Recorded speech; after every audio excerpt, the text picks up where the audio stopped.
माता पिता अपनी पूरी जिंदगी अपने बच्चों के पालन पोषण में लगा देते हैं, लेकिन कई बार वही संतान बड़े होकर उन्हें बोझ समझने लगती है। ऐसा ही एक मार्मिक मामला रीवा के सिरमौर से सामने आया है, जहां एक वृद्ध पिता को अपने ही बेटों से भरण पोषण के लिए गुहार लगानी पड़ी। सिरमौर निवासी श्रीनिवास द्विवेदी के 3 पुत्र थे, जिनमें से एक की मौत हो चुकी है। बाकी 2 बेटे अपने वृद्ध माता पिता से दूरी बनाए हुए थे और उनके जीवन यापन के लिए कोई सहायता नहीं कर रहे थे। हालात इतने बिगड़े कि उन्हें अक्टूबर 2023 में एसडीएम कार्यालय में भरण पोषण की शिकायत दर्ज करानी पड़ी। शिकायत पर एसडीएम ने आदेश पारित किया कि दोनों बेटों को हर महीने 2-2 हजार रुपए और विधवा पुत्रवधू को 500 रुपए देने होंगे, लेकिन आदेश के बावजूद वृद्ध को कोई सहायता नहीं मिली। जब एसडीएम कार्यालय में दोबारा शिकायत पहुंची तो प्रशासन ने सख्ती दिखाई और दोनों बेटों व पुत्रवधू को जेल भेजने की चेतावनी दी। भरण पोषण की राशि मिलने के बाद वृद्ध माता पिता ने राहत की सांस ली और एसडीएम का आभार जताने उनके कार्यालय पहुंचे। एसडीएम ने उन्हें सम्मान पूर्वक धोती कुर्ता श्रीफल और माता को साड़ी भेंट कर विदा किया। यह मामला पूरे समाज के लिए एक बड़ी सीख है कि माता पिता को बोझ समझने की भूल ना करें। जिन माता पिता ने जीवन भर बच्चों के लिए सब कुछ किया है, उनका सहारा बनना हर संतान का कर्तव्य है। जी सर, अभी एक बुजुर्ग आपके पास आए थे, उनको फिर क्या कुछ मामला था, फिर आपसे मुलाकात हुई? ये मतलब इसमें श्रीनिवास दुबे आए थे, महरी गांव के हैं, सिरमौर के। तो इनका 2 साल पहले एक आवेदन आया था, जिसमें भरण पोषण अधिनियम के तहत उन्होंने आवेदन किया था, जिसमें तत्कालीन एसडीएम ने आदेश भी किया था कि इनके मतलब 3 पुत्र हैं, 1 पुत्र ख़त्म हो गए तो उनकी पुत्रवधू हैं, तो 2 पुत्रों के लिए 2-2 हज़ार रुपया और जो पुत्रवधू जो विडो है, विधवा हैं, उनके लिए 500 रुपये देने का आदेश तत्कालीन एसडीएम ने किया था।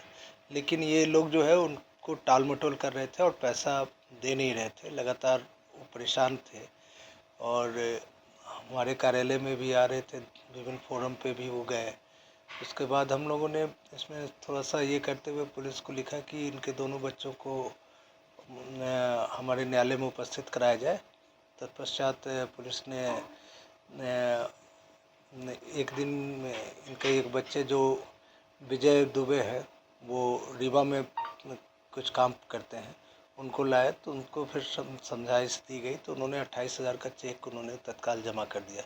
लेकिन जो एक और बच्चे हैं उनके विनय दुबे, उनको जब लाया गया, वो बार बार समझाने के बाद भी वो बिल्कुल माँ बाप को रखने कुछ सहायता देने से मना कर रहे थे और बोल रहे थे कि मैं बिल्कुल नहीं करूँगा इसमें।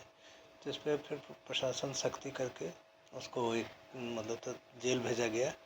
तत्पश्चात उनके जो है दूसरे दिन फिर उनकी पत्नी और बच्चे वगैरह सब आए और उन्होंने मतलब राशि जमा की, जिसको उस बुजुर्ग को दिया गया और फिर उसके बाद हम लोगों ने उनको भी जेल से रिहा मतलब फिर वापस। सर, प्रदेश का ये पहला मामला है इस तरह का जो प्रशासनिक स्तर पे ये मुझे ज्ञात नहीं है, लेकिन भरण पोषण अधिनियम बहुत पुराना है और इसमें मैं जब सिहावल में भी था तो वहाँ भी मैंने कार्रवाई की थी।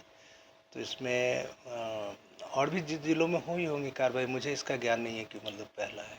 वृद्ध की आपके द्वारा सम्मान भी किया गया है, सम्मान भी किया? हाँ, मैंने देखा वो उनके कपड़े फटे थे तो मैंने तत्काल फिर मंगा करके अपने हाथ से कपड़े और उनका शॉल श्रीफल से स्वागत भी किए, उनको मिठाइयाँ भी हम लोगों ने खिलाई और उनसे ही रिक्वेस्ट भी किया है कि जब कभी भी आपको ज़रूरत हो आप बेझिझक आ जाए और हम लोग गए। बल्कि हमने बीएमओ से भी बात की थी कि अगर उनको चूँकि थोड़ा विकलांग और शारीरिक रूप से अस्वस्थ थे तो मैंने कहा था कि भाई इनको आके आप चेकअप कर लीजिए और उसको जो भी आयरन और इसकी गोली है उनको प्रोवाइड कराया जाए ताकि वो थोड़ा सा स्वस्थ रहे।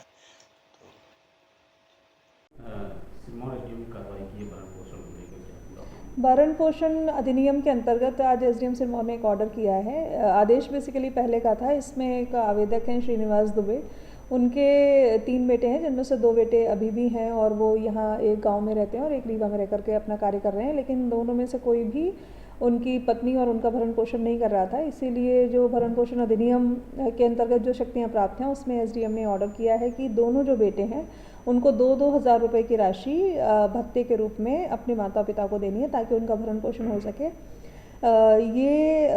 इस जो एक्ट है, इसका उद्देश्य ये था कि कोई भी जो बच्चे हैं वो अपनी जवाबदारियों को समझें, और यदि वो अपने माता पिता के भरण पोषण में सक्षम नहीं हैं या इस तरीके की कोई हिला-हवाली करते हैं, तो उसमें शासन को ये शक्तियाँ दी गई हैं कि एसडीएम इसकी अधिकारिता का प्रयोग करते हुए उनके लिए भत्ता निर्धारित करें और इस बात की ताकीद करें कि उनको अपने भरण पोषण में कोई दिक्कत ना आए। आगे भी हम लोग प्रयास करेंगे कि कैंप के माध्यम से यदि ऐसे कोई छूटे हुए वृद्धजन हैं, छूटे हुए सीनियर सिटीजन्स हैं, जिनके घर वाले उनको परेशान कर रहे हैं, और इसमें सिर्फ बच्चे ही नहीं आते बल्कि कोई भी व्यक्ति जो उनके साथ रह रहा है, उनकी जो हमारे यहाँ परिवार की अवधारणा है और जो शासन में लीगल एयर्स जो बनाए गए हैं, उसके अनुसार अन्य जो आसपास के परिवार के लोग रहते हैं, रिश्ते के लोग रहते हैं, वो भी इसकी परिधि में आते हैं। तो इस अधिनियम की और अधिक प्रचार प्रसार हो, जो अन्य ज़रूरतमंद लोग हैं उनको और इसमें कवरेज दिया जा सके, इसका भी हम लोग प्रयास करेंगे। क्योंकि उन बेटों पे कार्रवाई की गई है क्योंकि ये आदेश किया गया था और इस आदेश का पालन वो बेटे नहीं कर रहे थे, तो आदेश के परिपालन में एसडीएम ने कार्रवाई की बात की, लेकिन फिर उन्होंने ये स्वीकार कर लिया कि वो अपने माता पिता को जो भत्ता है, देय भत्ता आदेशित किया गया है, वो देने के लिए तैयार हो गए हैं।